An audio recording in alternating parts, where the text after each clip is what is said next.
Digno é o Cordeiro que foi morto, santo, santo ele é.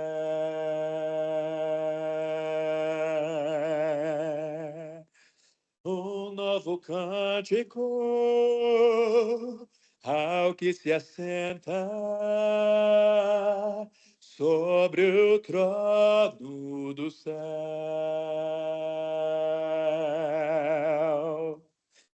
Digno é o Cordeiro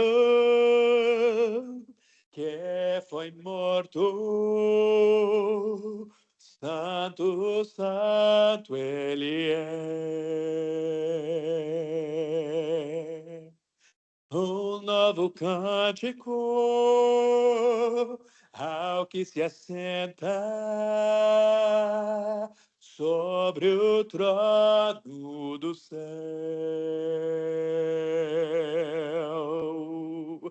Santo, santo, santo, Deus Todo-Poderoso, que era e há de ver.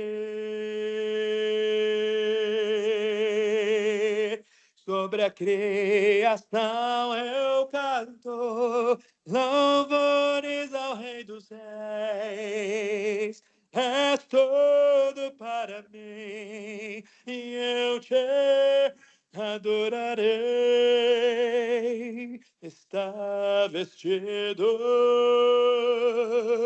do arco-íris, sons de trovão, luzes, relâmpagos, louvores, honra e glória, força e poder para sempre, ao único Rei eternamente.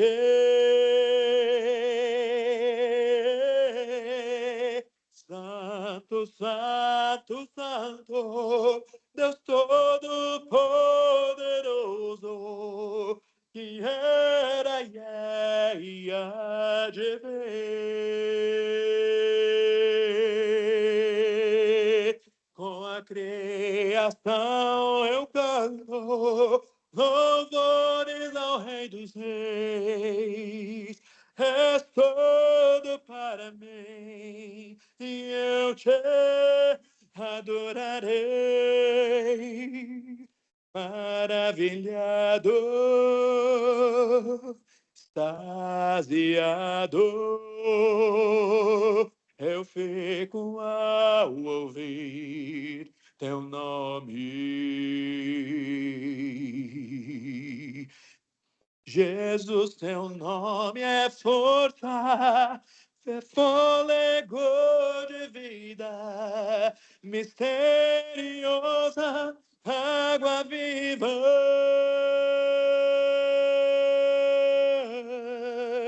Santo, santo, santo, Deus Todo-Poderoso, que era e há de ver.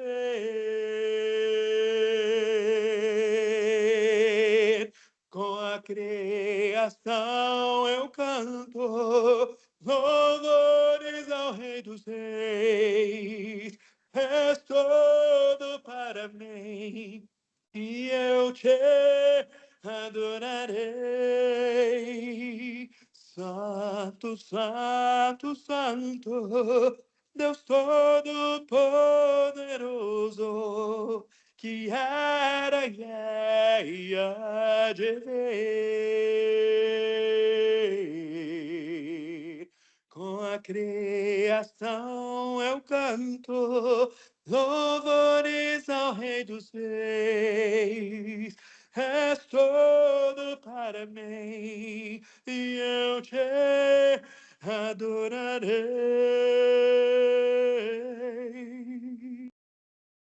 Senhor Jesus, nós esperamos ansiosamente pela vinda do teu reino, Senhor, do teu reino pleno. Nós cremos que já vivemos o teu reino do ponto de vista espiritual, mas nós cremos que ainda haverá um milênio e após o milênio uma reconstituição perene de tudo aquilo que foi perdido no pecado original. Nós cremos, Senhor Jesus, que o Senhor reinará de maneira direta e imediata sobre tudo e sobre todos, como já o Senhor reina espiritualmente. Mas cremos que também sobre o mundo material será palpável, será visível o teu reinado, Senhor Jesus. Nós cremos que Satanás será aprisionado e, após aprisionado, será derrotado em definitivo. Nós cremos que na restauração de todas as coisas, a santidade será o padrão. Nós cremos que haverá glorificação dos corpos dos santos. Nós cremos que o Senhor estará de maneira visível,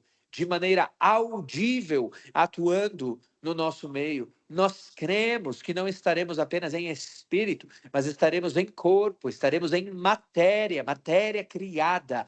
Nós cremos, Senhor Jesus, que não haverá mais lágrimas a serem enxugadas, não haverá mais noite, não haverá necessidade de templo, pois o teu espírito estará em atuação perene, completa, intensa e plena em toda parte, Senhor Jesus. Aquilo que o apóstolo Paulo escreveu quando terminou o texto do amor em 1 Coríntios 13, que veremos como somos hoje vistos do ponto de vista espiritual. Nós cremos que isso se cumprirá de maneira literal. Nós tocaremos no Senhor, nós veremos com os nossos próprios olhos, ouviremos com os nossos próprios ouvidos, sentiremos o cheiro do Senhor. Nós sabemos que essas coisas se realizarão, pois são promessas do Senhor nas tuas escrituras. Aguardamos pelo dia em que todas essas coisas se cumprirão. Por isso, com alegria, clamamos, Maranata, Maranatá, Senhor Jesus, pois cremos que o teu reino virá contigo de maneira plena e material. Por isso, venha, Senhor Jesus. Aguardamos a tua parousia, a tua segunda vinda, Senhor Jesus. É com alegria que clamamos, Senhor Jesus. Venha, venha, venha. Estamos te aguardando. A tua noiva te aguarda, a tua igreja te aguarda. E é pelo teu próprio nome que falamos essas coisas, pelo nome de Jesus, no qual há poder e no qual há esperança. Em nome de Jesus, portanto. Amém. Glórias a Deus. Vamos a um texto. Que texto, hein? Apocalipse 20. Eita, esse dá até discussão, né, no meio da igreja. Vamos a Apocalipse 20. Apocalipse é um livro difícil, né? Todos sabemos que é um livro difícil. E por que ele é um livro difícil?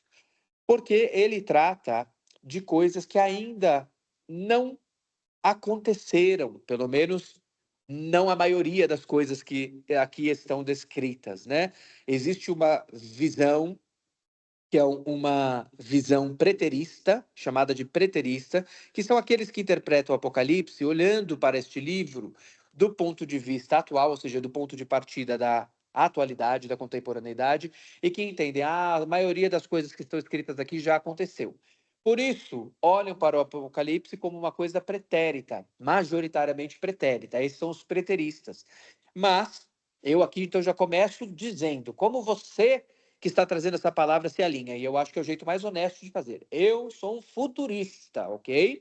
Como um futurista, olho para o Apocalipse e falo, não, a maioria das coisas que estão escritas aqui, elas não aconteceram ainda, nós estamos aguardando a ocorrência delas. E justamente porque estamos aguardando a ocorrência destas coisas, isso gera tantas diferentes interpretações, porque nós não estamos falando de algo que já aconteceu, algo que já está palpável e que, portanto, podemos olhar e discernir os fatos e já ter mais clareza sobre estes fatos. Além disso, além de estarmos falando de eventos que estão em relação à atualidade, né? Estamos trazendo essa palavra aqui em dezembro de 2025. Em dezembro de 2025, estas coisas, pelo menos a maioria delas não aconteceu ainda. Nós também, além disso, temos o fato de que este livro, ele foi trazido com símbolos, através de símbolos. Então, diferente da grande maioria dos 66 livros que estão nas Sagradas Escrituras, este é um livro que ele já de plano se propõe a não ser lido de maneira literal.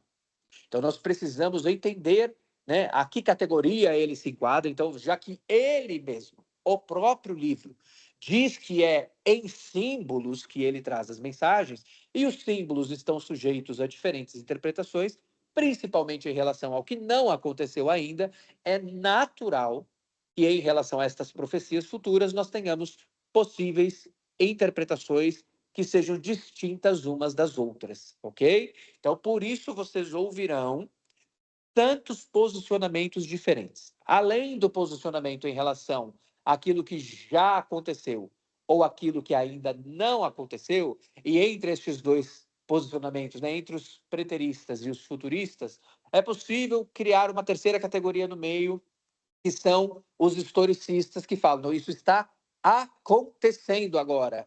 Sim, eu creio que está acontecendo, mas como a maioria dessas coisas está para o futuro, eu prefiro dizer que sou um futurista, ok? Mas como assim essas coisas já estão acontecendo?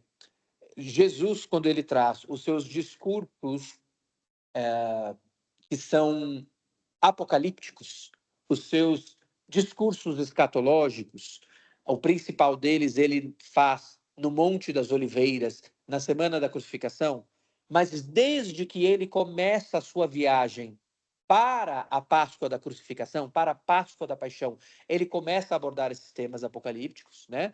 Então, vamos lá. Jesus, ele vai, qual é a última coisa que ele faz antes de começar a sua viagem de Páscoa para Jerusalém? Ele atravessa o Rio Jordão.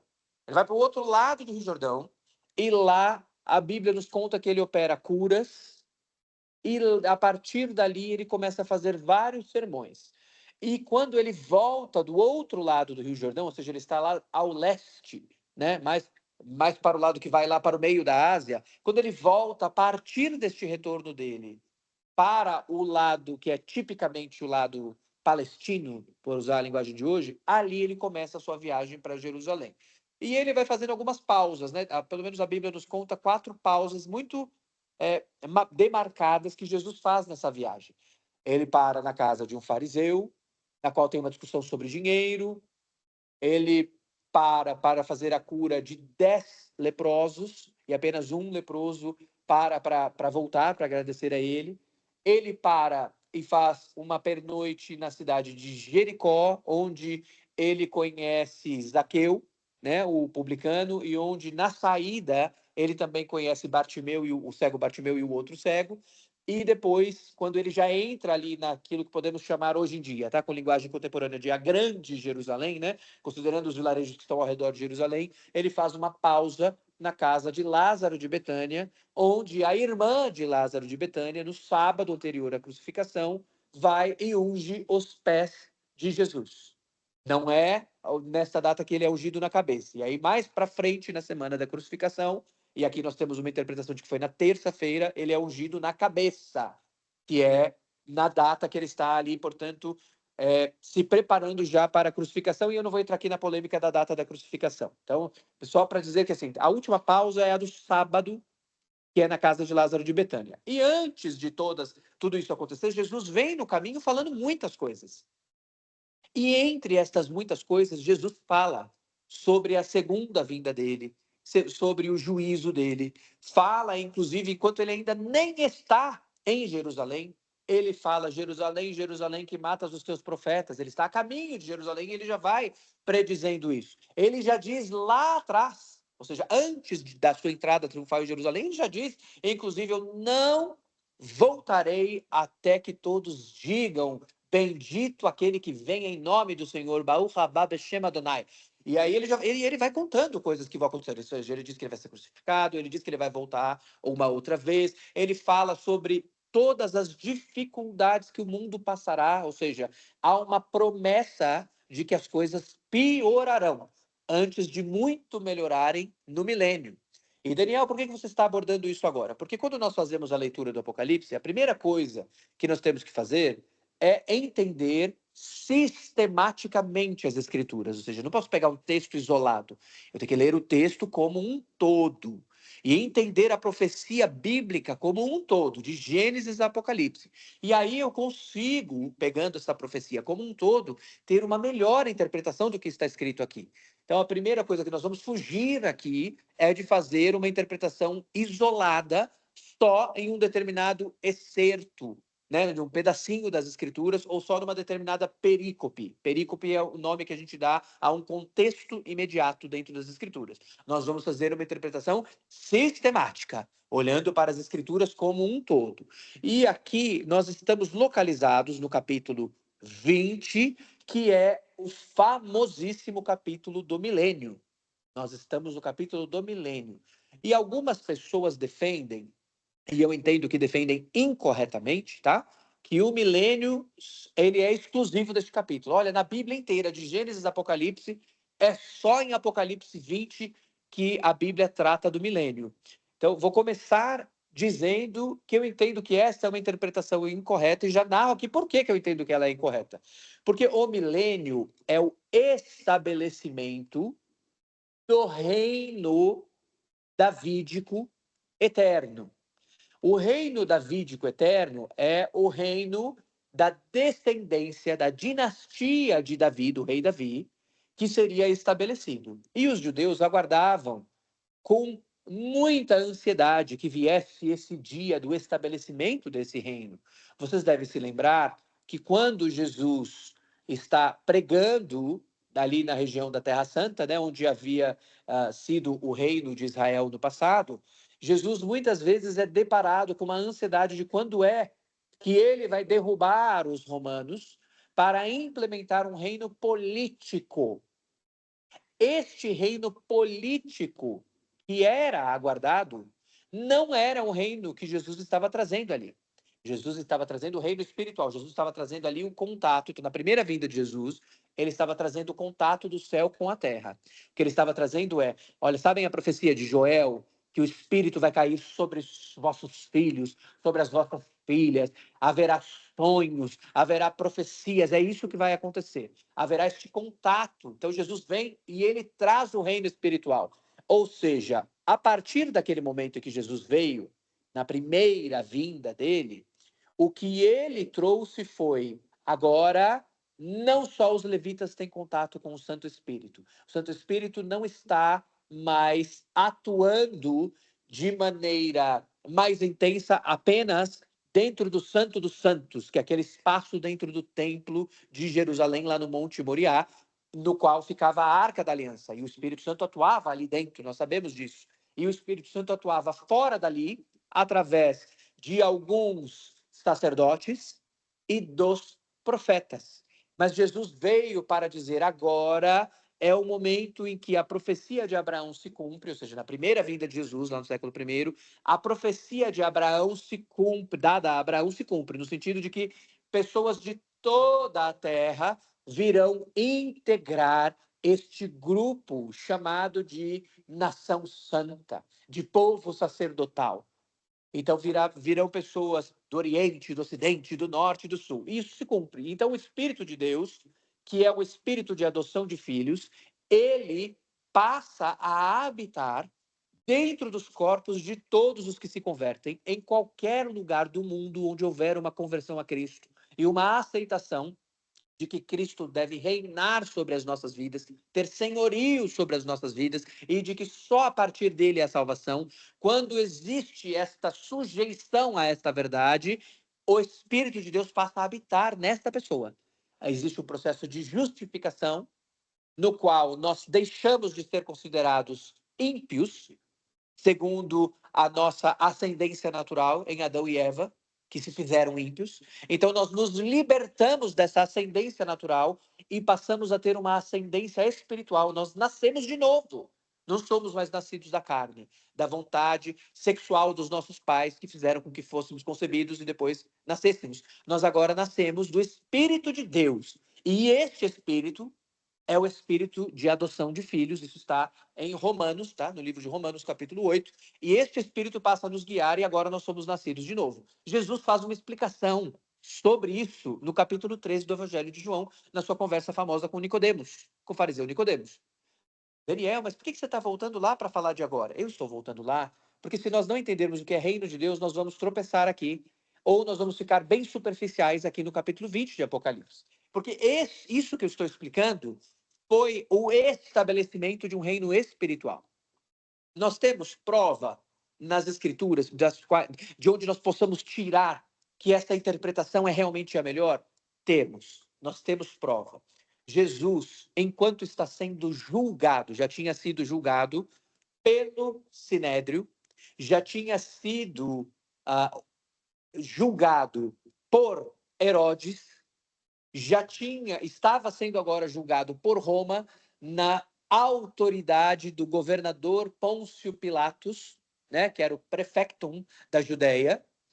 Ele, na sua conversa, diz para Pôncio Pilatos que nenhuma autoridade foi dada a Pôncio Pilatos que não fosse dada por ele próprio, né, enquanto Deus.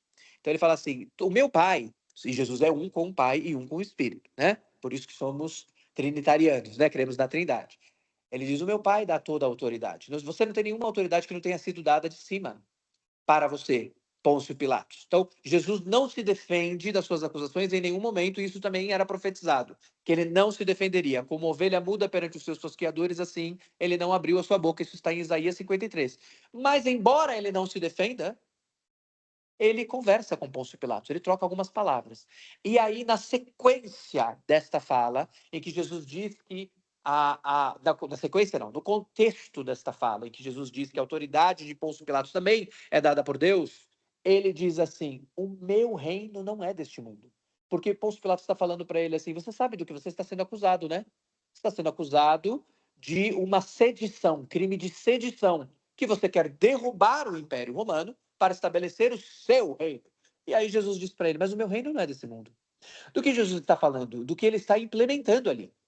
Jesus está implementando ali um reino espiritual, no qual a igreja, que são as pessoas que são cidadãos deste reino, a igreja, enquanto grupo de pessoas que nasceram do céu, vive nesta terra como embaixadores deste outro reino. Então veja só, o reino de Deus hoje, 2025, onde estamos agora, dezembro de 2025, 19 de dezembro de 2025, o reino de Deus, ele está sendo representado aqui na terra por todos os que são convertidos, porque nós somos embaixadores de um reino que não é desta terra. Então essa é a primeira premissa. Nós somos embaixadores de um outro reino. Porém, aqui em Apocalipse 20, o que está dito é que o reino de Deus virá de maneira política também. Entendem? E que, portanto, quando Jesus vier, ele se assentará no trono aqui no planeta Terra. E aqui no planeta Terra, ele será o cabeça também de um reino internacional, mundial, político. Então, eu queria fazer essa distinção. Hoje já existe o reino de Deus aqui na terra? Venha a nós o vosso reino? Sim, o reino já está vindo espiritualmente. Todos que se convertem se tornam embaixadores deste outro reino, mas aqui na terra. Então, nós somos deste mundo? Não somos deste mundo. Mas estamos neste mundo como embaixadores do reino de Deus. E, portanto, como embaixadores do reino de Deus, qual é a nossa atuação aqui neste mundo? Nós somos sal da terra e nós somos luz do mundo. Então, assim, vamos espalhando o reino de Deus aqui. Virá o dia em que este reino se estabelecerá também politicamente. E era disso que os judeus falavam quando os judeus queriam que Jesus derrubasse o reinado, o império romano. Porém, não faria sentido. Olha só, vamos prestar atenção nas escrituras. Faria algum sentido Jesus pegar pessoas que são tortas, que não entendem nada do mundo espiritual e dizer: este é o meu reino? Não faz nenhum sentido. Porque qual foi a intenção do Senhor desde o princípio? Criar um povo para ser seu, feito à sua imagem e semelhança, também em caráter. Entendem? Então Jesus vem e agora ele está preparando o terreno para este milênio, que é este reino de Deus que será implementado aqui na terra. Por ora somos embaixadores, mas Jesus virá pessoalmente.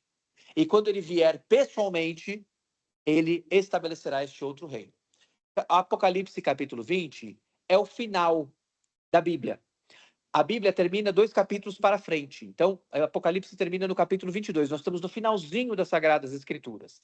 No livro de Apocalipse, nos 2 capítulos anteriores, 18 e 19, aconteceram fatos muito importantes. Então, nós sabemos que o nosso mundo, ele está caminhando para que em um determinado dia, o espírito do anticristo, que já está em atuação no nosso mundo, ele se apossará de tal maneira de uma determinada figura política, que essa figura política, que é tratada nas escrituras como o homem da iniquidade, principalmente nas duas epístolas aos Tessalonicenses, ele também é tratado como a besta, aqui no próprio livro do Apocalipse.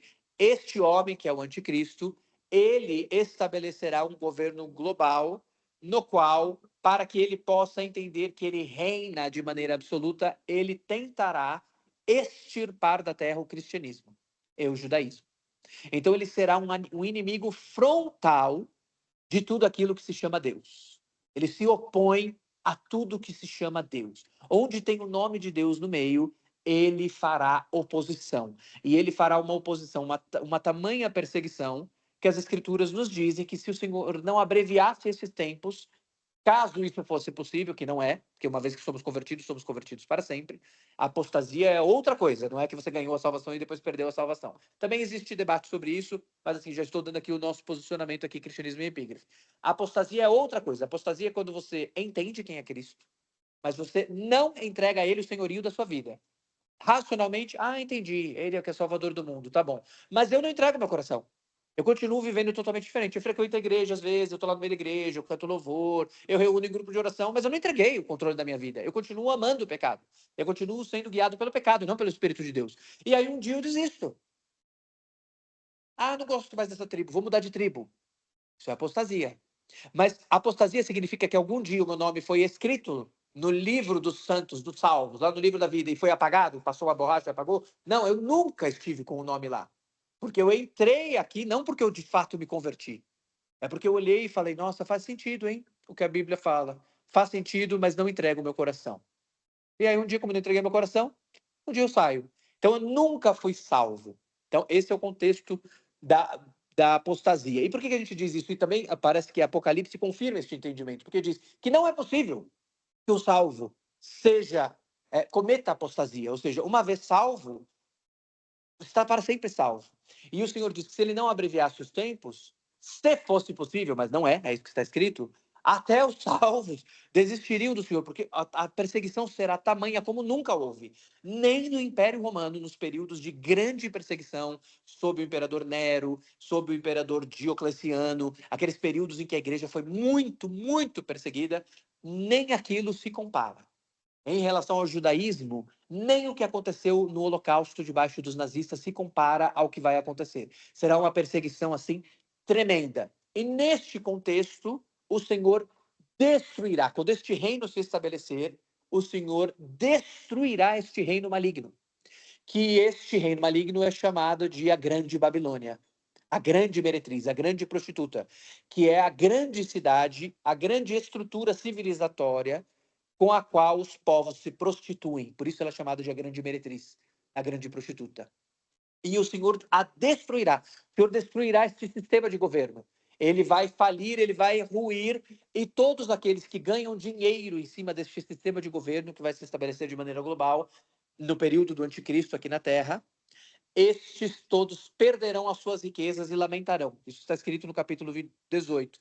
E quando o Senhor opera essa obra, é que o Senhor está dizendo, porque eu estou vindo. Ele destrói a grande Babilônia e então ele vem pessoalmente. Esta é a segunda vinda do Senhor. Então, do capítulo 18, cai a grande Babilônia, capítulo 19, Jesus vem pessoalmente. E ali, naquele contexto, você vê que ele vem e traz consigo os seus santos. E aí tem outras interpretações. Nossa, Daniel, você está falando de assuntos tão difíceis. É que eu preciso ser franco com vocês, para que vocês possam anotar e pesquisar depois pessoalmente. Então, veja só, Jesus, e como que acontece isso? Essas pessoas que vêm com Jesus, elas estavam mortas, elas foram parar com Jesus na Nova Jerusalém em um arrebatamento secreto e agora elas reaparecem no mundo? Eu entendo que não é assim. Eu entendo que não é assim porque o apóstolo Paulo, nas epístolas do Tessalonicenses, explica que o arrebatamento será nos ares, será nos céus. Então, eu me alinho à visão de que este arrebatamento ele ocorrerá justamente no contexto da vinda, da própria vinda do Senhor. O Senhor estará vindo e ele trará consigo a sua comitiva angelical, que essa sim já está lá com ele no terceiro céu, aquilo que é chamado de o terceiro céu na Bíblia, mas todos aqueles que foram santos e morreram, ou seja, que foram crentes em Cristo e morreram, serão ressuscitados e virão com ele em seus corpos glorificados. E aqueles que estiverem vivos aqui na terra serão arrebatados, subirão do chão, é isso mesmo, terão seus corpos transformados neste processo e se juntarão a esta comitiva para atrás dele virem. E aí, aquilo que está narrado em Apocalipse 19, que você tem Jesus vindo à frente e os seus exércitos celestiais atrás, o que é o grande ápice de um dos nomes de Jesus, que é o Senhor dos Exércitos. E aí nós fazemos parte desses exércitos. Então ele é Adonai Tsevaot, o Senhor dos Exércitos. E nós integramos esse exército. E estamos vindo após ele ali, porque se estivermos aqui na terra, fomos arrebatados para vir. Se já tivermos morrido, fomos ressuscitados para vir com ele. Ele vem e o que ele faz? Ele pega o anticristo, o grande governante que governava sobre esta Babilônia que está ruindo, e ele o lança vivo no lago de fogo, que é o inferno como nós o imaginamos no contexto popular. É este lugar, ok? Que os judeus chamavam de Gemará. E aí ele pega a pessoa que validou, que houve uma pessoa que exercia uma função, um grande líder espiritual que estava junto com o anticristo para validar o que o anticristo estava fazendo e dar uma roupagem espiritualizada para o que o anticristo estava fazendo. Esta figura é chamada de o falso profeta. O falso profeta é lançado vivo também neste lago de fogo, no lugar da Guemará. E aí, todos aqueles que se alinharam e se sujeitaram à autoridade, inclusive espiritual, deste líder chamado Anticristo, todos esses serão derrotados. Ou seja, estes sim morrerão. Eles não serão lançados vivos lá. Eles serão mortos nesta grande batalha. É isso que está escrito.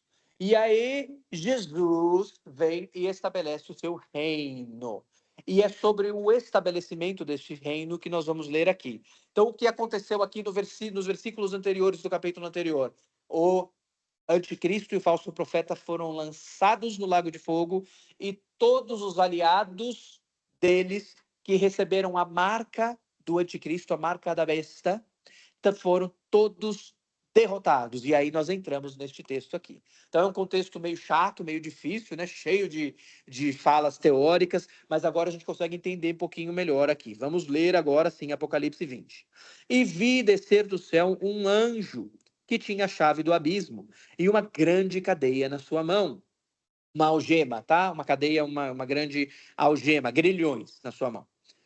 Ele prendeu o dragão, a antiga serpente, que é o diabo e Satanás, e amarrou-o por 1000 anos. Então, a primeira coisa que está solucionada pelo livro do Apocalipse para nós não está mais sujeita à interpretação. E é o fato de quem era a serpente. Quem é a serpente que apareceu para Adão e Eva? Ai, Daniel, mas isso que você está trazendo é tão óbvio. Não é óbvio. No judaísmo, inclusive, há um grande debate sobre o que é aquela figura. Então, para nós que somos cristãos, como Satanás ele é citado mais vezes no Novo Testamento do que no Antigo, para nós isso fica mais evidente e mais claro. Mas não foi sempre assim. Então, esta nomeação, essa designação, ela deixa clara que aquela figura que esteve em forma de serpente no jardim do Éden, para figurar como o enganador, como aquele que traz as falsas promessas, promessas que levam para a morte e não para a vida, era o próprio Satanás. Foi aquele que liderou uma rebelião de anjos que se tornaram anjos caídos e que deixam de receber o título de anjos para receberem o título de demônios. É isso, é o líder deste grupo, é Satanás, que nós chamamos de Lúcifer, influenciados pela tradução de um trecho de Isaías. É isso, tá? Lúcifer é um nome que vem do latim, que quer dizer a estrela da manhã. Mas a estrela da manhã, na verdade, é um título para Jesus Cristo, o nosso Senhor. E o contexto no qual Isaías está chamando Satanás, na verdade ele está chamando o rei de Tiro, e por tipologia, Satanás. Dia estrela da manhã é satírico, é jocoso. Ele está falando, e tu, que, tu que te dizias como estrela da manhã, olha que destino, hein, que tu estás tendo. É jocoso, mas ali está dito estrela da manhã. E aí, este nome estrela da manhã, em latim, quando Jerônimo traduziu a Bíblia para o latim, a Bíblia não é em latim, já falei isso para vocês várias vezes, né? Traduziu para o latim, este trecho, estrela da manhã, ficou como Lúcifer. E por daí em diante, o nome de Satanás ficou conhecido como Lúcifer, mas a Bíblia não diz que o nome dele é Lúcifer, tá? Então também vamos desmistificar isso. Diz que o nome dele é o inimigo. O inimigo é uma tradução da expressão Hassatan. Hassatan, ou inimigo. Daí, Satã ou Satanás, tá? Vamos lá. Então, é o diabo. A serpente era o diabo. Ele foi preso. Preso. Estão lendo? Prendeu o dragão. Um anjo da parte do Senhor prendeu este dragão. Satanás perdeu a atuação. Ele perdeu o jeito de atuar. Eu aproveito até para narrar uma coisa que foi tão interessante. Nessa semana, eu estive com os meus filhos, e aí vocês vão entender por que eu estou falando isso. Estive com os meus filhos em um determinado local, e neste determinado local aconteceu uma possessão demoníaca. Eu nunca levo os meus filhos, porque eu entendo que eles não têm maturidade ainda para algumas coisas, né? Um tem 11, outro tem 6, mas eles estavam lá. E a possessão demoníaca aconteceu ali. Nós fomos ali para aquele lugar e aconteceu. E a pessoa, quando manifestou Satanás ali, um enviado de Satanás, que foi inclusive nomeado, que era quem era este enviado de Satanás ali, era uma entidade que é conhecida no candomblé e na Umbanda como Exu Sete Porteiras. Foi nomeado quem ele era, ele saiu pela boca da pessoa que foi possuída. Quando nós fizemos o trabalho de libertação, o que aconteceu? Naturalmente, ninguém precisou nem dar esta ordem. A pessoa que estava ali manifestando, ela caiu de joelhos e ela colocou as mãos para trás, como se estivesse algemada, e colocou a cabeça no chão. Sabe aquilo que a polícia faz quando apreende bandidos? Mão para trás, algema para trás e cabeça no chão? Isso aconteceu naturalmente, porque quando nós trazemos o senhorio de Cristo para o lugar dos aprisionados, todos aqueles que fazem parte do time do dragão, que é este que está aqui, todos eles perdem o poderio perante Cristo e todos são obrigados a se ajoelhar. É muito interessante isso, porque isso é uma coisa que acontece para aqueles que já participaram de trabalhos de libertação. Eu já tive esta oportunidade de conduzir alguns e de participar como auxiliar em outros tantos. É muito interessante que assim é obrigatório, mesmo que a pessoa está manifestando, quando a libertação chega, a pessoa se ajoelha. Ela não tem opção. E é muito comum que a pessoa coloque as mãos para trás, no sentido de que assim, está ali visivelmente representado que aquele poder do inferno perdeu totalmente a sua autonomia ali naquele lugar. E aí foi muito engraçado que o meu filho mais novo veio da cena. Nunca tinha visto, primeiro os dois se assustaram muito, mas quando ele viu essa cena, ele falou: Toma, Satanás! E agora virou um jargão na minha casa já agora, o Toma, Satanás, do meu filho mais novo de 6 anos. E aí, Satanás está preso, ele perde a autonomia. Por que é importante falar isso para vocês? Vocês verão, e aí preciso entrar aqui numa coisa teórica, vocês verão uma linha interpretativa chamada de amilenarismo. O amilenarismo continua interpretando Apocalipse 20 como se fosse aquilo que está acontecendo hoje na época da igreja. Não, mas isso tudo é só no âmbito espiritual. Isso não vai acontecer de fato. E, portanto, se não vai acontecer de fato, se Cristo não estará de fato, fisicamente, em corpo, aqui conosco, reinando com Satanás preso, isso significa que isso já está acontecendo. Então, os amilenaristas, eles entendem, não, mas isso já está acontecendo. Nós já estamos vivendo esse milênio. Isso é a teoria chamada de amilenarismo. Aí você olha para o seu lado e você vê as coisas que acontecem nesse mundo e me responda você mesmo. Você acha que Satanás está preso? Satanás está preso? Quando você olha para o seu lado, você olha assim, não, realmente Satanás está preso, ele está impedido de agir nessa terra. Nos parece que é isso, né? Além do motivo evidente e prático de nós que estamos vivendo aqui, que olhamos E para as profecias do futuro, a gente olha para a situação fática, né? Diferente das coisas que a gente interpreta para trás na Bíblia, que não interessa o que a gente está vivendo, o que interessa é o que está escrito. Mas como se trata de profecias de coisas que ainda vão acontecer ou podem estar acontecendo, nós sempre precisamos cotejá-las com a realidade fática. E continuamos vivendo no mundo em que existem outras forças espirituais que elas estão soltas por aí. Então nós já sabemos que não estamos vivendo o amilenarismo. Existem também os pós-milenaristas e os pré-milenaristas. Os pré-milenaristas entendem que Jesus vem antes de nós chegarmos aqui. É o que eu interpreto. Então, de fato, esta cronologia trazida aqui pelo livro do Apocalipse, capítulo 19, a vinda do Senhor, e depois o milênio é o que vai acontecer. Então, primeiro Jesus vem e estabelece o milênio. Aí, quando nós virmos Jesus, e ele será visto em todo mundo, porque ele disse isso, que será como um raio que vai de uma extremidade da terra a outra, você vê, né, em todo o seu campo de visão possível, você vê. Então, todas as pessoas do mundo verão a vinda de Jesus, todas as pessoas vivas verão, em todas as partes. Na Austrália, na América, na Europa, na Ásia e na África, em todos os lugares. Se tiver gente na Antártida, verá também Jesus vindo. Então, eu entendo que Jesus vem e aí ele estabelece isso que estamos falando. Porém, os chamados pós-milenaristas entendem que primeiro o milênio se estabelece através da nossa pregação da palavra. A gente prega, e vai chegar um momento que essa pregação vai tomar o mundo, né? E aí depois Jesus virá. Só para vocês saberem que existem outras interpretações, tá bom? E lançou-o no abismo. Lançou quem? O dragão. O anjo lançou o dragão no abismo, lançou Satanás no abismo. E ali o encerrou e pôs selo sobre ele, para que não mais engane as nações, até que os 1000 anos se acabem. E depois disso, importa que seja solto por um pouco de tempo. Então, o que vai acontecer durante este reinado de Jesus? Satanás estará preso. Então, nós não teremos influência espiritual das trevas. Nós estaremos numa posição análoga à de Adão e Eva. Estaremos em uma posição na qual teremos o contato com o Deus vivo e que estaremos em liberdade para fazer escolhas. Porque antes do milênio, ou seja, antes disso que ainda vai acontecer, ninguém está em liberdade. Todos estão escravizados pela morte e pelo pecado. Todos. Todos precisamos de um Salvador, de um libertador, que é Jesus. Mas quando o milênio for implementado na Terra, as pessoas não mais estarão aprisionadas por Satanás. Pelo contrário, quem estará aprisionado é Satanás.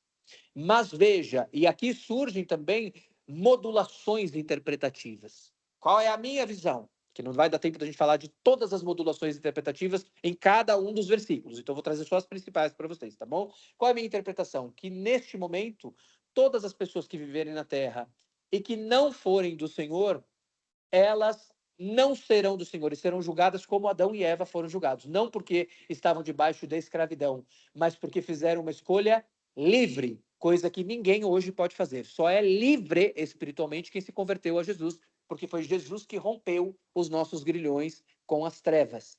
Todos os que não se converteram a Cristo, todos os que não foram alcançados pela graça do Senhor, ou que, também dependendo da visão, né, se é mais calvinista ou se é mais arminiano, tendo sido alcançado pela graça, não correspondeu a ela, que é a visão arminiana, todos estes que de alguma maneira não foram tocados pela graça, não estão debaixo da graça, estes estão aprisionados. Mas não será assim durante o milênio. Vamos continuar lendo. E vi tronos, e assentaram-se sobre eles, e foi-lhes dado o poder de julgar.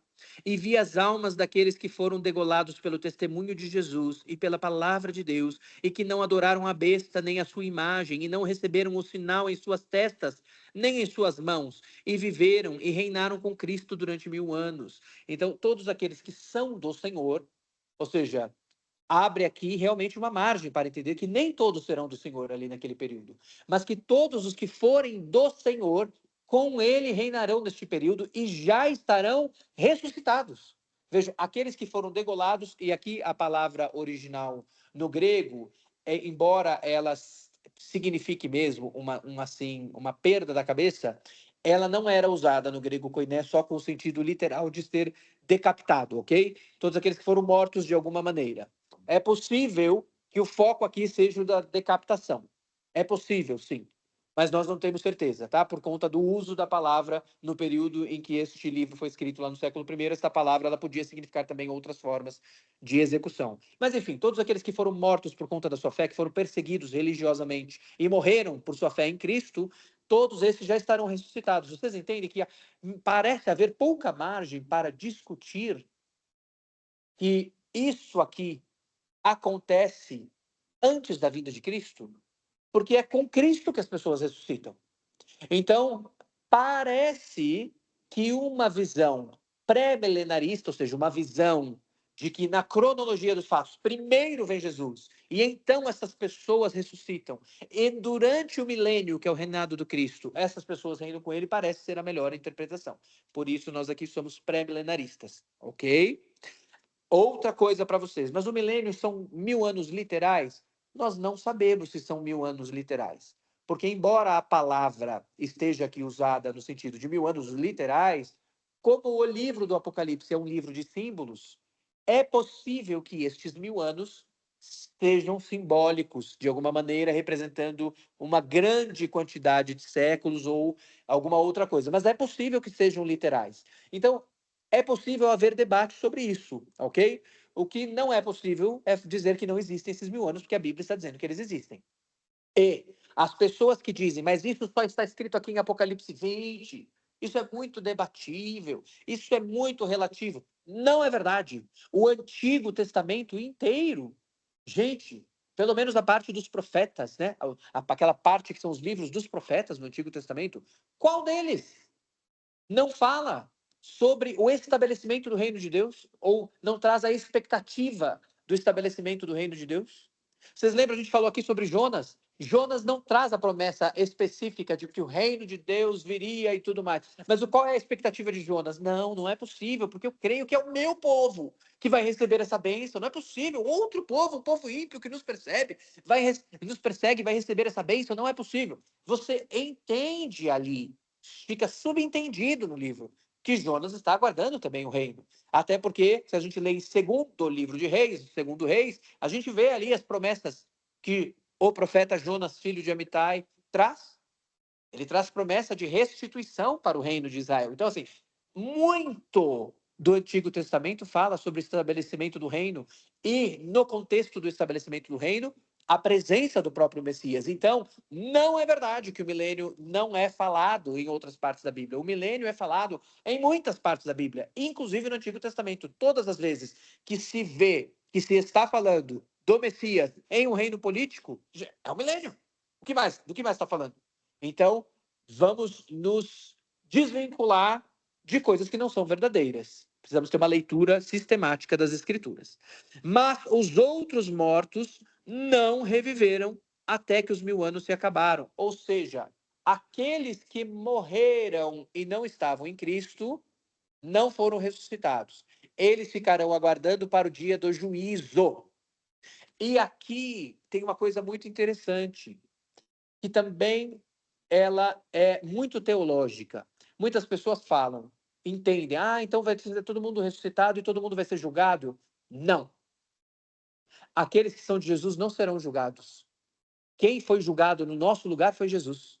Quando Jesus foi julgado pelo Sinédrio, pelo rei Herodes, Antipas, e pelo governador da Judéia, Pôncio Pilatos, ele tomou o nosso lugar. Ele já foi julgado. Por isso, nós seremos ressuscitados na segunda vinda de Jesus, não para sermos julgados, mas para reinarmos com ele. Porque o julgamento já passou, o nosso julgamento já passou. Se você se converteu a Cristo, seu julgamento já passou. Quem é que vai ser ressuscitado para ser julgado? Os outros mortos. Então, antes serão ressuscitados. Qual é a cronologia dos fatos? Fazendo uma leitura sistemática da Bíblia. Quem é primeiro são ressuscitados todos os que já morreram em Cristo. Os que estiverem vivos no dia da segunda vinda serão glorificados sem experimentar a morte. 1000 anos, que não sabemos se são literais ou não, conforme eu falei para vocês, serão estabelecidos para o reinado de Cristo aqui na Terra. E depois, Satanás será solto para ser derrotado em definitivo e todos os que foram seus, todos os que foram de Satanás, serão ali julgados na presença de todos os santos. Ok? Essa é a interpretação. Tem outras interpretações possíveis? Tem outras interpretações possíveis. Aqui nós vamos ficar com essa. Mas os outros mortos não reviveram até que os 1000 anos se acabaram. Esta é a primeira ressurreição. Bem-aventurado e santo aquele que tem parte na primeira ressurreição. Entendem? E está falando de duas categorias de ressurreição diferentes. Primeiro, a dos santos e depois a dos ímpios. A dos ímpios para serem julgados, que é a segunda ressurreição. Nós teremos parte na primeira ressurreição, que é essa que está sendo narrada aqui.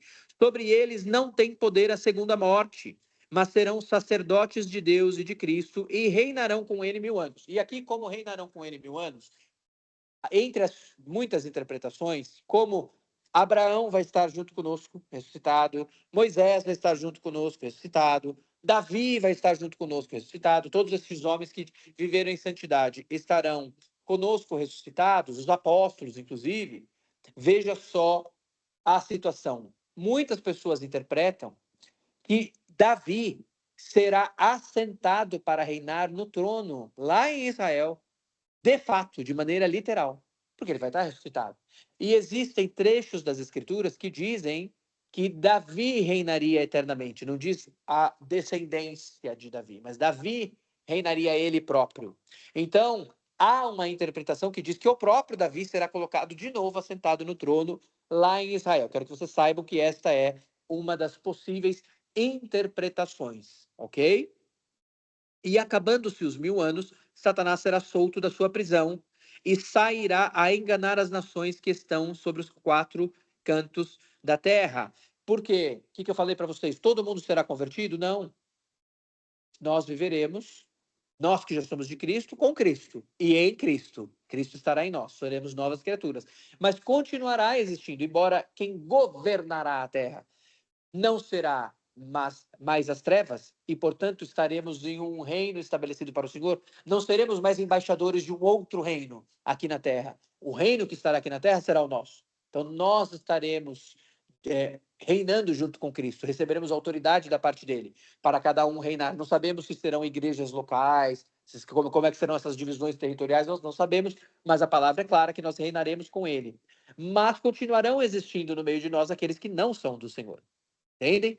E quando Satanás for solto, ele vai congregar aqueles que não foram convertidos ao Senhor, mesmo vivendo debaixo do reinado do Senhor. Mas é possível isso, Daniel? Claro que é possível. Adão e Eva não foi exatamente assim?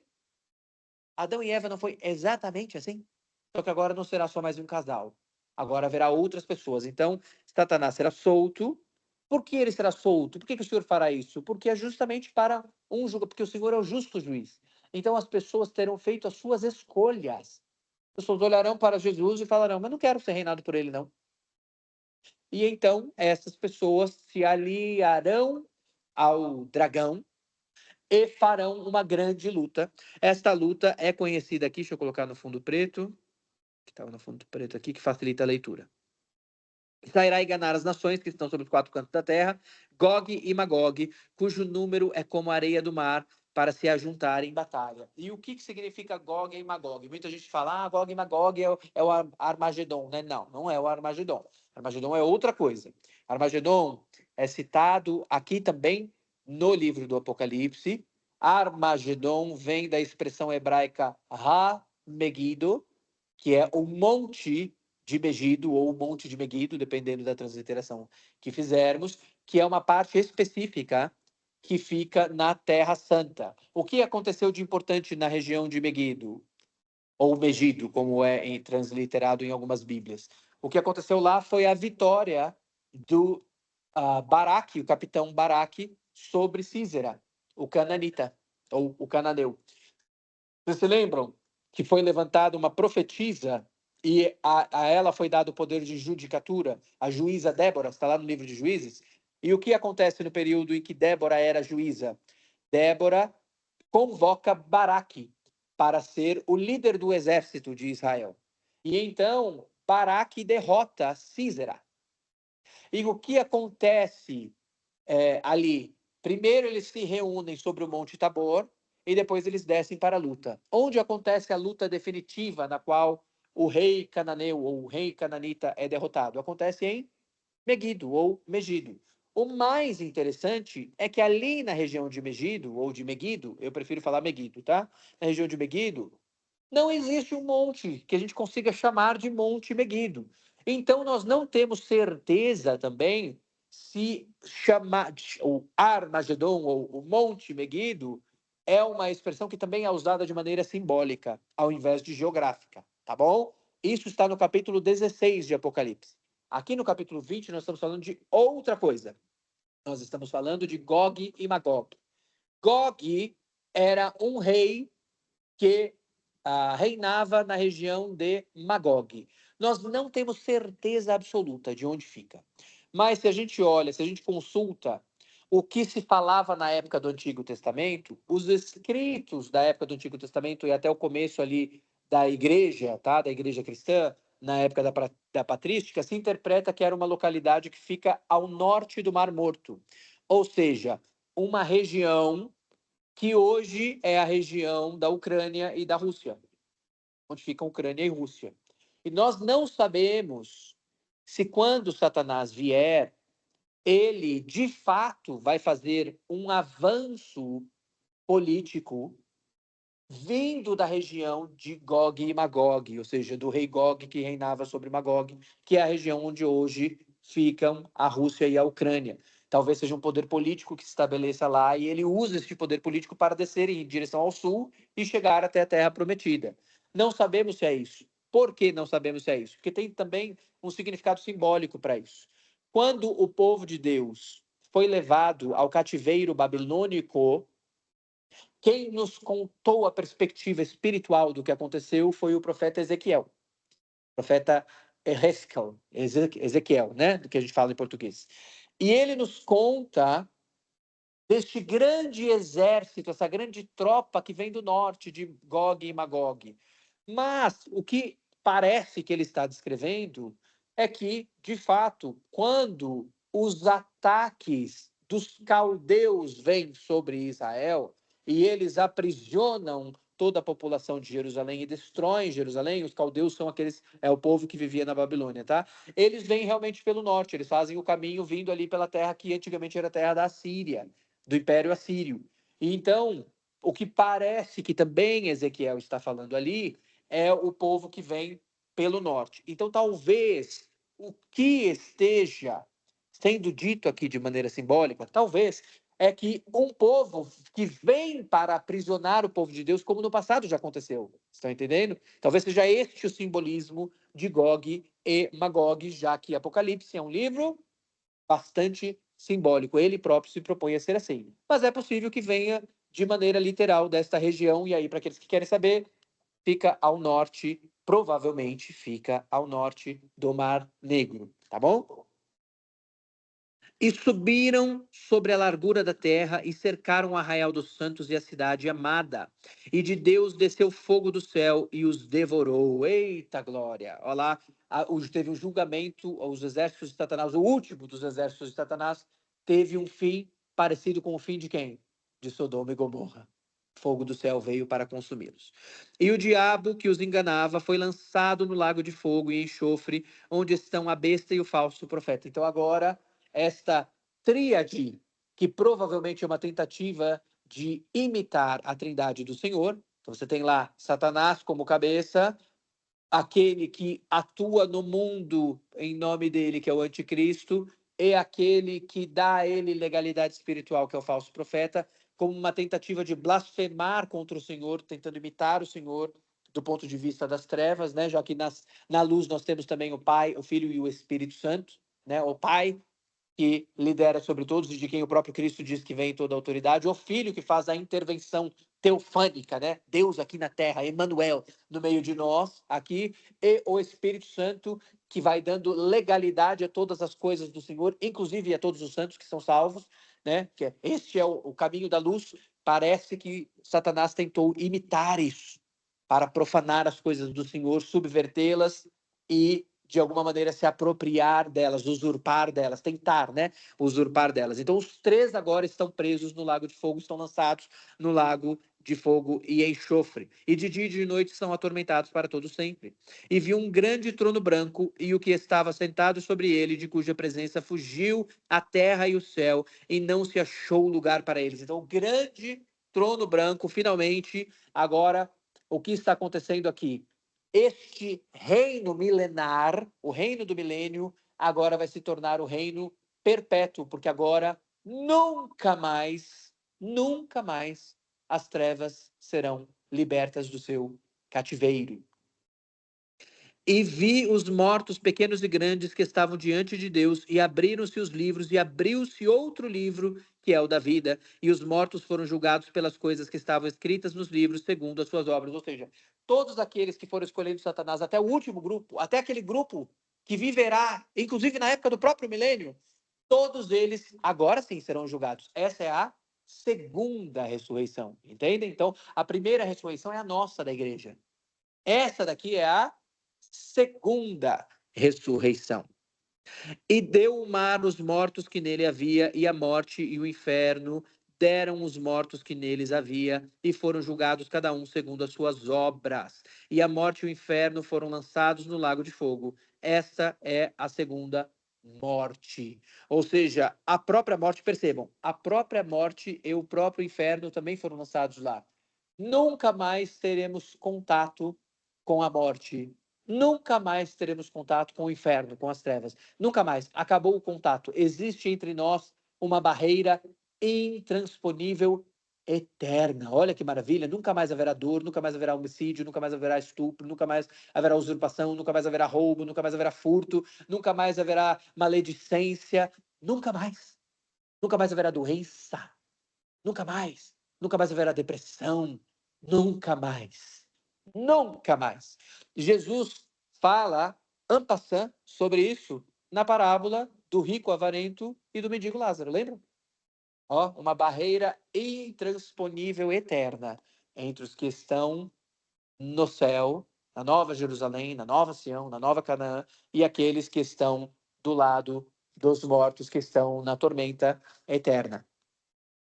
E aquele que não foi achado escrito no livro da vida foi lançado no lago de fogo. Ou seja, todos os que são salvos têm o seu nome escrito no livro da vida.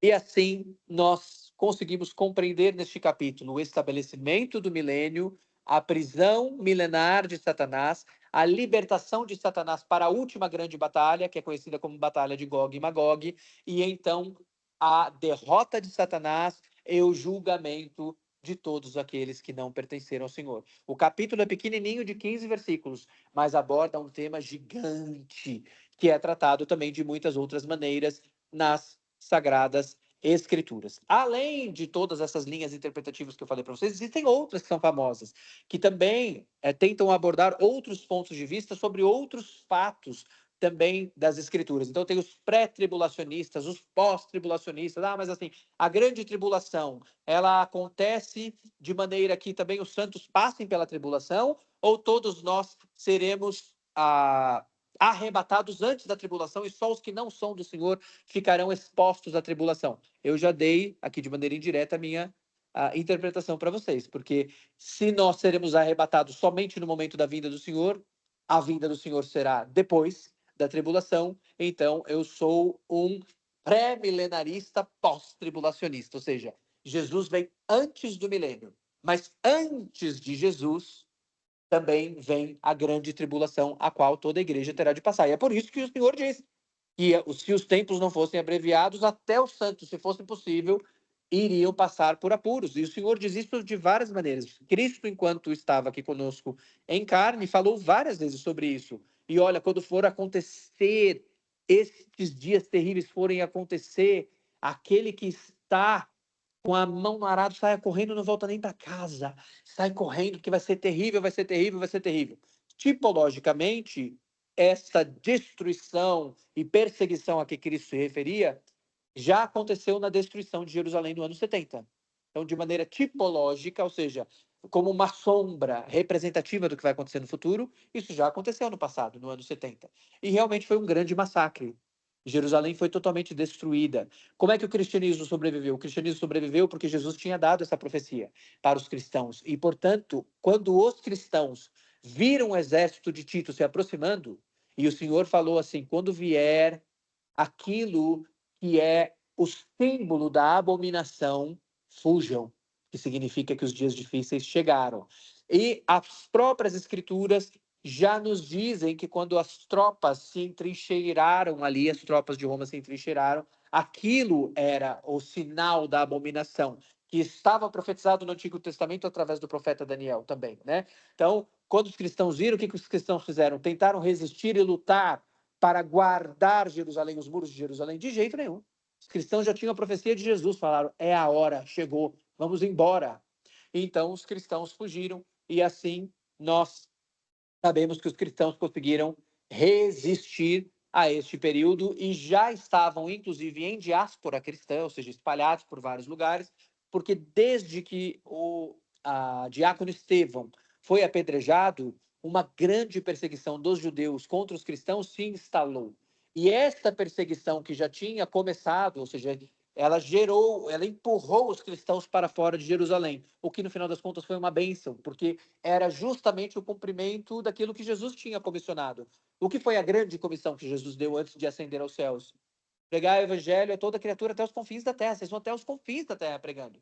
E aí, com a morte de Estevão, os cristãos precisaram fugir e foram forçados a sair ali da região de Jerusalém e se espalhar de fato por vários territórios distintos, até que chegaram bem lá mais para o norte, em Antioquia, que quando os próprios apóstolos souberam, falaram: mas gente, como é que o cristianismo chegou aqui? Ninguém sabe nem explicar direito como é que o cristianismo chegou lá, mas o cristianismo já estava instalado lá, quando os apóstolos mandam uma delegação para ir ver o que estava acontecendo lá em Antioquia, e depois estabelecem, inclusive, Barnabé como pastor que ia cuidar dessa igreja que já estava lá instalada em Antioquia, sem que nem os apóstolos soubessem como ela foi instalada, né? É muito maravilhosa a história das Sagradas Escrituras. Como esse tema é muito difícil, eu quero perguntar se alguém tem dúvidas sobre isso. Alguém tem perguntas sobre esses temas apocalípticos? Quer falar, Thales? Minha dúvida é a seguinte: tem várias passagens também que Cristo, algumas parábolas que Cristo fala sobre esse momento do julgamento. Perfeito. Que você explicasse assim, por exemplo, os anjos separando os justos dos ímpios. Perfeito. Que ele vai explicar, os apóstolos perguntam: a gente vai tirar o pessoal da igreja? Ele fala: não, deixa né, que quem vai separar são os anjos. Não compete a vocês, senão vocês vão tirar quem é crente junto e aí vai ser pior. Perfeito. Tem as passagens que remontam também ao Antigo Testamento, que fala dos bodes, das ovelhas. Perfeito. Certo? E as passagens que costumam me deixar aflito, que são quando Cristo fala: olha, nem todo mundo que ou melhor dizendo, né, no fim dos tempos haverá aqueles que vão dizer, né, Senhor, Senhor, em seu nome fizemos isso, aquilo, expulsamos demônios, fizemos milagres e eu vou dizer: aparte-se que vocês, eu não os conheço, vocês praticantes do mal. Então, assim, eu entendo e sou grato porque você já de antemão já diz: olha, existem interpretações, essa é a minha posição, mas haverá então esse momento em que os crentes, eu entendi assim, então, eles vão ter o seu corpo ressurreto. Essa faz parte da nossa fé, certo? Nós, esse corpo, assim como o Senhor, ao terceiro dia, ressuscitou com um corpo novo, glorificado, já de antemão, né, nos mostrando o que virá acontecer com os crentes. Glória a Deus. E também com os ímpios, porque eles terão também o corpo ressuscitado. Exatamente. E serão julgados, que é o que você falou, que é a segunda ressurreição. Perfeito. E esse momento em que os ímpios seguirão com Cristo, né, no seu reino, e os crentes e os ímpios serão lançados no inferno. Porque eu costumo imaginar o tal do o grande e terrível dia do Senhor. O grande e terrível dia do Senhor será o dia em que os ímpios serão, né, definitivamente apartados do Senhor, né? Ou melhor dizendo, definitivamente, né? E os crentes, aquela história do julgamento também das obras dos crentes, porque tem, salvo engano, isso também, né? o Senhor Segundo dizendo, ó, galardão, né? isso, galardão. E as Galardão. pessoas também falando, ó, o servo, né? Esse aqui, meu servo bom e fiel. E esse servo aqui mau, né? Perfeito. Então, essa é a minha confusão. Glória a Deus, glória a Deus. Eu vou separar vou tentar separar em três explicações distintas. Então, eu vou falar primeiro sobre a ressurreição. Essa ressurreição que nós que somos da igreja passaremos, pela qual nós que somos da igreja passaremos, em geral, para facilitar, eu vou usar a terminologia teológica, que é a ressurreição gloriosa. Tá. Porque houve outras ressurreições na Bíblia que não foram gloriosas. Então, por exemplo, o filho da Sulamita foi ressuscitado. Inclusive, a gente falou sobre isso, que alguma linha de judeus acredita que o filho da mulher que ressuscitou virou depois o próprio profeta Jonas, né? Então ele foi ressuscitado e essa pessoa que foi ressuscitada, esse menino que foi ressuscitado, ele teria sido Jonas. Isso não está escrito nas escrituras, é uma linha interpretativa judaica, tal, mas enfim, essa pessoa, ela foi ressuscitada, segundo os judeus, foi ressuscitada 2 vezes até, né? Porque foi ressuscitado nesta ocasião pelo profeta Elias, filho da Sulamita, não, que o filho da Sulamita é o filho. Deixa eu falar. Filho da Sulamita foi Eliseu quem ressuscitou. É o filho da viúva de Serepta. Então, o filho da viúva de Serepta foi ressuscitado e ele teria sido ressuscitado de novo depois na ocasião do grande peixe, se ele for Jonas, né? O que nós acreditamos que não é, que é só uma tradição, porque a Bíblia não diz que é a mesma pessoa. E nós cremos que existe essa outra ressurreição, que é uma ressurreição eterna. Então, falando sobre as ressurreições, para aqueles que estão do Senhor, a ressurreição que conta, que é esta ressurreição para a qual nós somos chamados a receber o nosso galardão, é a ressurreição gloriosa. Existem outras ressurreições. Existem as ressurreições que são milagres pontuais, de intervenções pontuais do Senhor. Como Lázaro. Na ressurreição do Senhor também outras pessoas saem. Isso, glória a Deus. O Thales mencionou aqui um tema que é muito bacana, que é quando Jesus morre na cruz, sepulcros são abertos. E aí a Bíblia diz que quando Jesus ressuscita, essas pessoas cujos sepulcros foram abertos no dia da crucificação, elas entram na cidade santa. Então, alguns santos que foram ressuscitados, eles vão lá, mas aquela é a ressurreição gloriosa? Não, aquelas pessoas morreram de novo. E elas serão ressuscitadas para a ressurreição gloriosa agora aqui no final dos tempos. Então, a ressurreição gloriosa, ela implica já ela em si que nós já estamos recebendo o galardão do Senhor. Essa é a minha visão, tá, Thales? Ou seja, o Senhor já está nos presenteando ali com o nosso galardão. Então, ele nos dá a vida eterna e possivelmente também existem diferentes interpretações sobre isso. Se existem gradações de bênçãos que acontecerão para aqueles que foram ressuscitados de acordo com o seu próprio galardão. E existe, então, algumas pessoas que acreditam que existem essas variações, essas modulações de talvez pessoas que vão exercer mais poder, serão mais parecidas com anjos do que outras, enfim, né? Você fala do reino físico, né? Aí fico imaginando, se o nosso é essa organização, Perfeito. e no caído, mundo caído, eu fico imaginando o reino do Senhor, né? Como seria físico o reino do Senhor? É uma coisa maravilhosa. É uma coisa maravilhosa, você imagina. Então, assim, vai ter desde aquele que vai ser. Eu vou fazer só analogias, tá? Que a Bíblia não diz. Vai ter aquele que vão ser os prefeitos, os subprefeitos, mas vão ter também aqueles que vão ser os presidentes, os reis, né? Então, é possível que haja mesmo isso. Eu acredito que os apóstolos terão posições de liderança mais compatível com aquilo que a Bíblia diz que eles representaram, né, na história da redenção, do que eu, certamente. Talvez o senhor dê ali uma pequena comunidadezinha ali, pequenininha no bairro, para tomar conta. Os apóstolos provavelmente vão ser responsáveis por continentes inteiros, talvez, né? Não sabemos como será. Mas que realmente a Bíblia fala do galardão. Agora, a parte do separar, eu entendo que essa separação ela já vai acontecendo conforme as pessoas ressuscitam. Então, aqueles que são do Senhor já vão sendo separados para serem ressuscitados, ou, no caso daqueles que estarão vivos no dia da segunda vinda, da parousia do Senhor, para serem glorificados, estes já estão sendo separados pelos anjos. Então, esses aqui são do Senhor, esses aqui são do Senhor, esses aqui são do Senhor.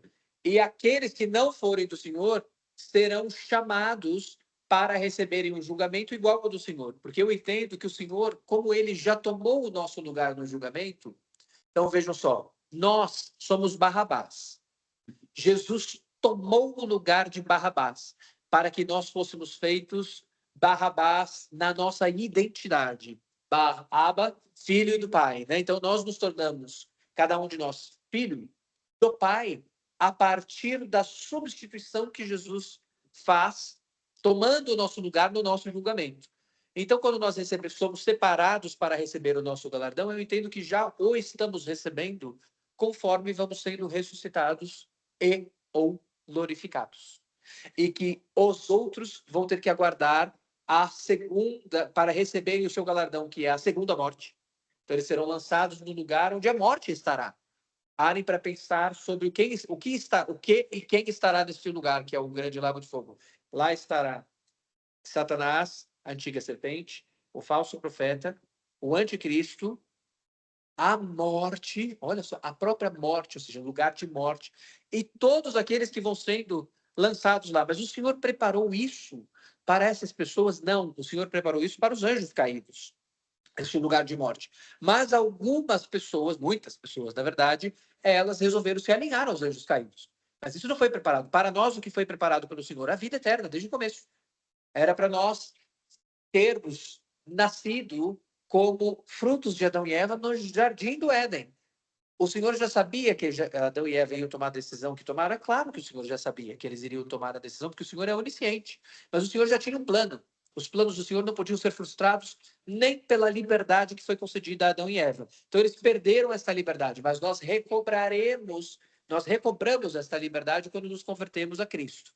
E o mundo inteiro recobrará esta liberdade de escolha, de não estar escravizado por Satanás para fazer as suas escolhas no momento do milênio. Então, as pessoas que ali no milênio escolherem a desobediência ao Senhor, também já estão ali naturalmente fazendo as suas escolhas livres, como Adão e Eva eram livres, e livres fizeram a má escolha. Como o Satanás e 1/3 dos anjos que o seguiram e se tornaram caídos junto com ele, eles não eram escravos, eles eram livres. E eles fizeram a sua escolha sendo livres. Então, há essas várias categorias, né? Tem alguns teóricos, inclusive, que eles vão separando as categorias. Então, vamos separar por categorias. As pessoas que já morreram e são ímpias. As pessoas que já morreram e foram santas. As pessoas que estarão vivas no momento em que Jesus voltar. As pessoas que viverão depois de Jesus voltar. Então, assim, tem toda uma lógica e tem... Se a gente vai adentrando e se aprofundando, inclusive, nesse estudo, ele vai ficando cada vez mais interessante e mais enigmático. No reino dos céus, Jesus disse, quando Jesus foi tentado, Jesus já estava, inclusive, na sua viagem para Jerusalém, para a crucificação, quando ele aborda 2 temas principais. Quais são os 2 temas principais que Jesus aborda nesse momento? A lida com o dinheiro, né? A avareza, e também o divórcio e o casamento. Jesus, ele é questionado sobre o divórcio. E quando Jesus é questionado sobre o divórcio, que ele diz, mas o homem e a mulher foram juntados por Deus antes da carta de divórcio de Moisés. Nem sempre houve carta de divórcio. A carta de divórcio foi dada por causa da dureza dos vossos corações. Mas antes de existir carta de divórcio, já existia homem e mulher unidos por Deus. O que o Deus uniu, não separe o homem. Lembra disso?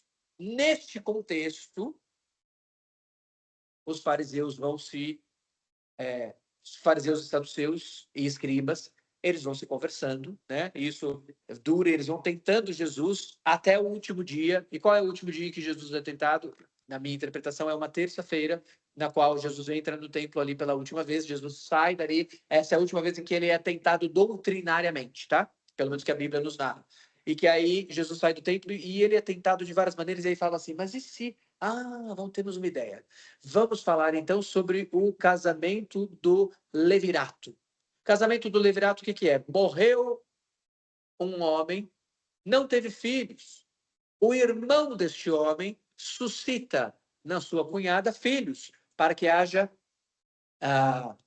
continuidade, posteridade, porque estes filhos do casamento levirato serão considerados posteridade daquele que faleceu. E aí eles começam a narrar situações hipotéticas para Jesus. Mas aí veio um e morreu, eram vários irmãos. Aí morreu um e aí a mulher foi dada em casamento para o outro. Aí morreu o outro, ela foi dada em casamento para o outro irmão ainda, que também morreu. E há uma sucessão. De quem que ela vai ser mulher? Do céu. Ao chegar do céu, ela vai ser mulher de quem? Vai ser mulher de todos? Olha só, eles tentando falar, vamos ver se esse homem aí vai falar alguma heresia, hein? Já que eles não acreditavam que Jesus era Deus, né? Vamos ver se ele vai falar, soltar alguma heresia aqui. E aí Jesus fala, vocês não sabem que no reino de Deus ninguém casa e nem é dado em casamento? Se ninguém casa e nem é dado em casamento, as pessoas também não multiplicam, conforme aqui na Terra. Olha só que interessante. Se elas não multiplicam, quem vai se multiplicar no milênio? Vão continuar nascendo pessoas no milênio? Porque parece que vão continuar nascendo pessoas no milênio, mas elas serão frutos das pessoas que ressuscitaram? Parece que não. Que ninguém casa nem é dado em casamento. Parece que elas vão ser frutos daqueles casamentos, daqueles que não se sujeitaram a Cristo, mas que continuarão tendo a opção de escolher a Cristo. Os que nascem dessas pessoas que ainda não escolheram a Cristo e que, portanto, não foram glorificadas, essas pessoas poderão escolher a Cristo para então serem glorificadas. E aí surge dúvida, mas essas pessoas, elas morrerão ali naquele contexto, elas já serão glorificadas tão logo elas se converterem. São debates interessantes e que a Bíblia não nos responde neste nível de debate, neste nível de detalhe, mas são super interessantes. Então, resumindo, eu entendo que Jesus não só permite, como demanda que a gente deixe o joio e o trigo crescerem juntos, assim como o bode e a ovelha serem apacentados juntos, conforme Tales bem relembrou aqui, e que essa separação será feita somente no final, inclusive, vejam só, até no próprio milênio, em que o próprio Cristo estará aqui na Terra, continuarão misturados ali, aqueles, até que Jesus diga, terminou o milênio, Satanás está liberado para a batalha de Gog e Magog, e aí sim, Satanás é derrotado em definitivo, e aí Jesus escolhe ali o corte. Pá! O grande e terrível dia do Senhor. E que parece-me ser correto, mas isso também é suscetível a debate, interpretar que o grande e terrível dia do Senhor vai tendo alguns antecedentes tipológicos que ainda vão se cumprir. Então, veja, no dia em que Cristo vem, no capítulo 19, ele já derrota muitos seus inimigos. Parece ali ser um tipo já do grande e terrível dia do Senhor.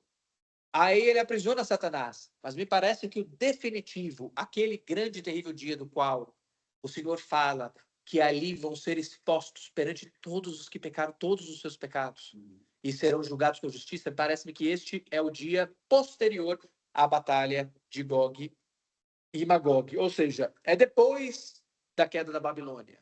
É depois da vinda do Senhor.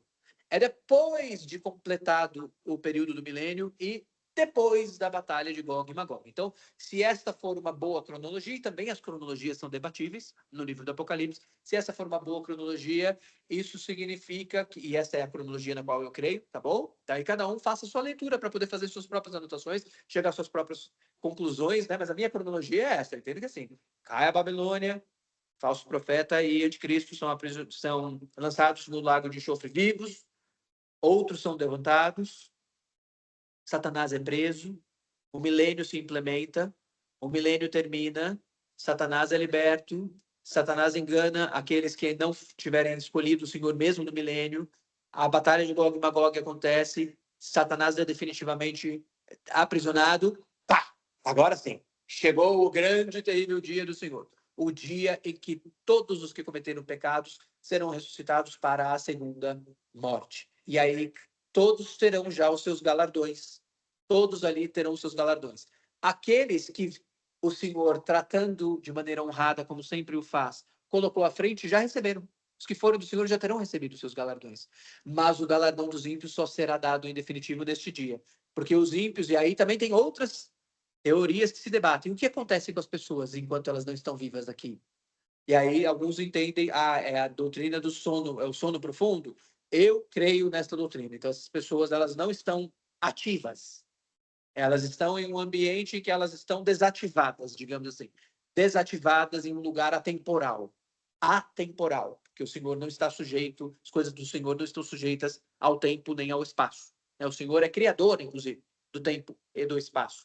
Então essas pessoas serão tiradas deste lugar onde elas estão desativadas em um local atemporal e imaterial, e ali serão julgadas. Mas isso também é debatível. Então, tem pessoas que acreditam que existe um mundo espiritual dos mortos que está ativo, embora, segundo a Bíblia, eles não possam ter conexão conosco, ou seja, as atuações espirituais que acontecem não são de pessoas que morreram, são de anjos caídos, são dos demônios, mas que, independentemente disso, essas pessoas estão ativas em um lugar da morte. Todas essas coisas estão debatíveis, mas como nós só saberemos todas elas no futuro, porque nós estamos falando de coisas que só serão plenamente reveladas no futuro, é saudável que nós tenhamos esses debates interpretativos. O que não está sujeito a debate interpretativo?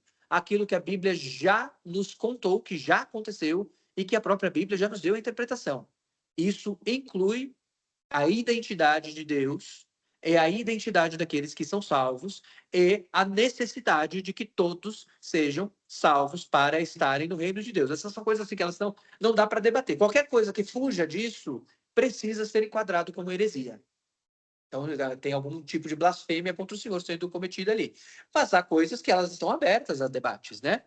Elas estão abertas a debates. Inclusive, aqui eu fiz a confusão e fiz a reconfusão falando do filho da Sulamita e do filho da viúva de Serepta, mas assim, Jonas é interpretado como sendo filho da viúva de Serepta, tá, gente? Por algumas linhagens dos judeus e não como filho da Sulamita. Só para falar para vocês, são coisas diferentes que acontecem em épocas diferentes, porque o filho da Sulamita é ressuscitado por Eliseu depois que Elias já tinha, inclusive, ascendido aos céus no redemoinho, né? Então, Elias, antes de o filho da Sulamita ser ressuscitado, a Sulamita não tinha nem tido filho ainda, porque o filho dela também é um milagre de Eliseu, né? Quando Elias subiu para o céu, ele já tinha ressuscitado o filho da viúva de Serepta, tá bom? Então, só para não confundir as duas coisas.